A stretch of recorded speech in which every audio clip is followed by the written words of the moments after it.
Hello friends, రెగ్యులర్గా నా videos చూడాలంటే సబ్స్క్రైబ్ అని చేయండి. పక్కన బెల్ బటన్ కూడా క్లిక్ అని చేయడం ద్వారా మిస్ కాకుండా చూస్తారు. హలో ఎవ్రీవన్, ఆంధ్రప్రదేశ్లో డిఎల్ఈడి 2018-20 బ్యాచ్ తాలూకా కన్నా కోట విద్యార్థులకు ప్రస్తుతం సెకండరీ ఎగ్జామ్స్ అనేది జరుగుతున్న విషయం తెలిసిందే.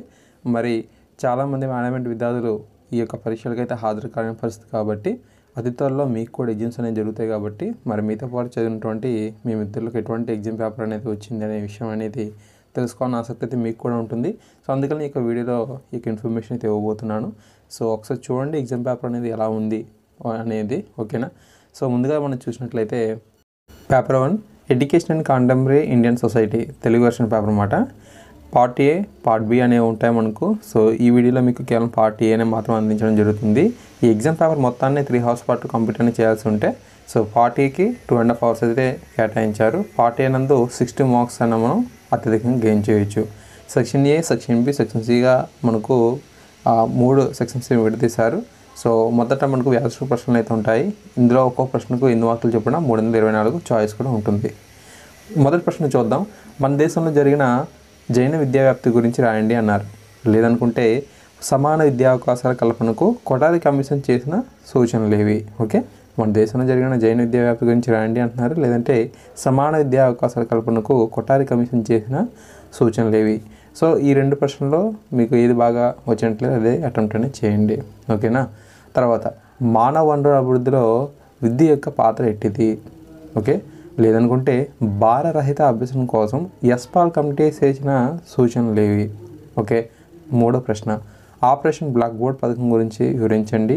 లేదనుకుంటే ప్రజాస్వామ్య విద్యా లక్ష్యాలను వివరించండి. ఇలా మనకు చాయిస్ రూపంలో కూడా మంచి అవకాశం అయితే ఉంది. సో ఏ ప్రశ్న మీకు బాగా వచ్చినట్లయితే దాన్ని మీరు అటెంప్ట్ అనేది చేయొచ్చు, ఓకే. సో తర్వాత సెక్షన్ బి చూసినట్లయితే సంక్షిప్త సమాధాన ప్రశ్నలు. సో 4 మార్కులు అయితే ఉంటాయి ఒక్కో ప్రశ్నకి. ఇలా మనం 6 ప్రశ్నలు అయితే రాయాల్సి అయితే ఉంటుంది. చాయిస్ అయితే ఇవ్వలేదు, ఓకేనా. ప్రాతిపదిక విద్యా విధానంలోని ముఖ్యాంశాలు పేర్కొనండి అని చెప్పి ప్రశ్న. తర్వాత హంటర్ కమిషన్ ప్రభుత్వానికి చేసిన సూచనలు ఏవి?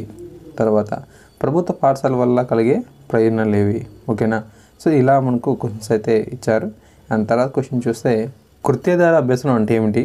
ఓకే, జాతీయ విద్యా విధానం 1986 ముఖ్యాంశాలను తెలపండి. 9వ ప్రశ్న సమ్మిళిత విద్య దివ్యాంగ బాలలకు ఏ విధంగా ఉపయోగకరమో చర్చించండి. ఓకే, సో చూడండి ప్రాతిపదిక విద్యా విధానాల ముఖ్యాంశాలు, హంటర్ కమిషన్ ప్రభుత్వానికి చేసిన సూచనలు, ప్రభుత్వ పాఠశాలలు కలిగే ప్రయోజనాలు, కృత్యాధార అభ్యసనం అంటే ఏమిటి, జాతీయ విద్యా విధానం 1986, సమ్మిళిత విద్య దివ్యాంగ బాలలకు ఏ విధంగా ఉపయోగకరమో ఇలా మనకు క్వశ్చన్స్ అయితే ఇవ్వడం జరిగింది.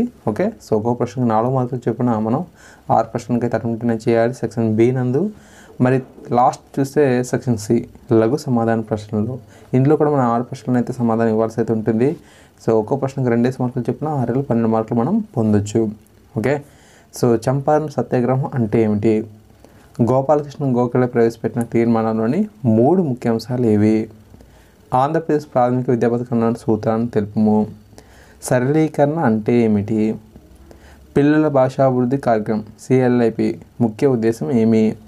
విద్యకు ఏవేని 2 నిర్వచనాలను రాయండి. ఇలా మనకు ఈ యొక్క ప్రశ్నలు కూడా ఇవ్వడం జరిగింది. సో తప్పకుండా ఎవ్రీడే ఏదైతే ఎగ్జామ్ పేపర్ అయితే ఉంటుందో సో దాన్ని మీకు ఈవినింగ్ కానీ లేదంటే ఆ తర్వాత రోజు కానీ మీకు ఇలాగ వీడియోస్ రూపంలో అందించడం జరుగుతుంది. తద్వారా మీకు కూడా అతి త్వరలో జరగబోతున్న ఎగ్జామ్స్కి కొంచెం అవగాహన అయితే కలుగుతుంది, ఎటువంటి ప్రశ్నలు అయితే ఇస్తున్నారు అనేది. ఓకేనా. Thanks for watching this video.